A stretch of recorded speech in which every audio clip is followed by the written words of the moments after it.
Madame la Présidente, Monsieur le Commissaire, Monsieur le Président de la Cour des comptes, très chers collègues, nous clôturons cette semaine le processus de décharge pour 2019. Ce processus, nous l'avions entamé en septembre dernier et je tiens vraiment à remercier la grande majorité des instances européennes pour leur collaboration, leur travail. La Commission, le Parlement, les agences, les fonds de développement, les joint undertakings et les autres institutions. Comme vous l'aurez constaté depuis le début de cette séance, mon groupe Renew Europe était justement rapporteur pour les autres institutions et je me suis spécifiquement occupé de l'Ombudsman et du Comité économique et social européen. Nous n'avions pas accordé la décharge l'année passée au Comité économique et social en fonction de graves dysfonctionnements qui s'y étaient produits. Vu les améliorations mises en place en matière de lutte contre le harcèlement, le nouveau code de conduite, les solutions apportées pour les victimes de harcèlement, nous avons décidé pour 2019 de lui accorder la décharge. Mais le message est clair.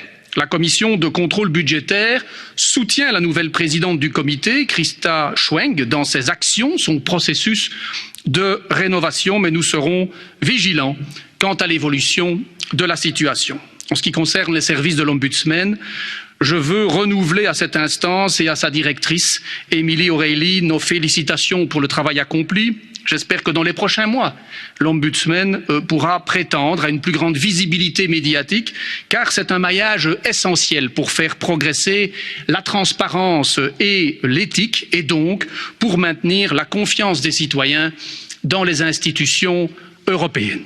Mes remerciements, évidemment, à la Cour des comptes pour son travail, son indépendance et sa rigueur.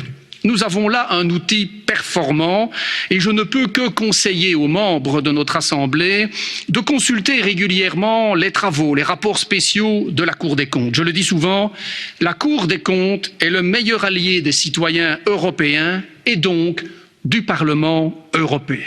Chers collègues, le processus de décharge n'est ni un geste anodin ni une formalité. C'est un acte politique majeur qui permet d'avaliser la gestion des fonds, la transparence, mais aussi de sanctionner les abus, les politiques inefficaces et le mauvais usage de l'argent public. Cette bonne gestion est essentielle pour maintenir la crédibilité et la légitimité de notre projet politique auprès des contribuables européens.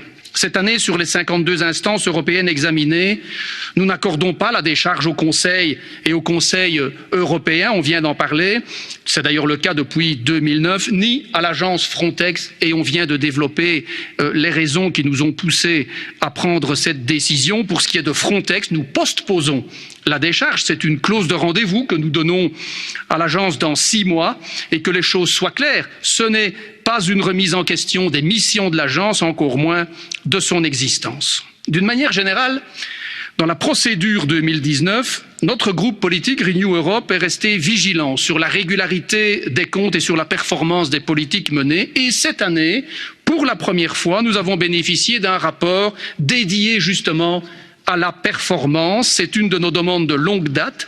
C'est une chose d'avoir des comptes sans erreur, sans irrégularité. Encore faut-il que l'argent soit efficacement investi dans des projets économiquement porteurs, des politiques avec des effets de levier importants sur la croissance, sur l'emploi. Chaque euro dépensé doit l'être avec efficience. Notre vigilance devra encore être accrue dans les prochaines années, vu l'implémentation de nouvelles programmations budgétaires pluriannuelles de Next Generation EU, dotées de 750 milliards et de nombreuses dépenses engagées dans le cadre de la crise du Covid-19. À ce titre, je me félicite que ces dernières années, l'OLAF ait été renforcé et le parquet européen créé. C'est un premier pas, mais nous devons encore faire des progrès pour traquer la fraude et la mauvaise gestion. Par ailleurs, je reste inquiet de la très faible capacité d'absorption des États membres. Seuls 9 États sur 27 ont une meilleure capacité d'absorption par rapport à 2012. La moyenne européenne est atteinte de 40%. Comment relever notre économie avec des chiffres aussi bas? Quel est d'ailleurs l'intérêt de dégager des moyens si importants si les États ne sont pas en mesure d'utiliser cet argent?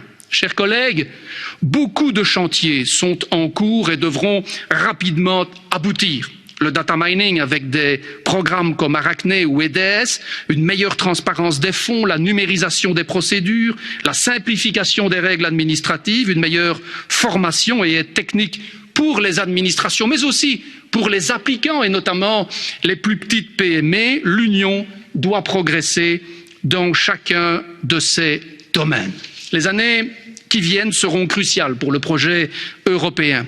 La gestion de la crise sanitaire et ses impacts économiques, le respect de l'état de droit, l'implémentation du Green Deal, la transition numérique, la recherche et l'innovation, l'émergence d'une Europe de la santé sont autant de sujets sur lesquels nous sommes attendus et pour lesquels nous devrons dégager des moyens budgétaires suffisants pour implémenter ces politiques essentielles à notre croissance et à notre avenir. Je vous remercie.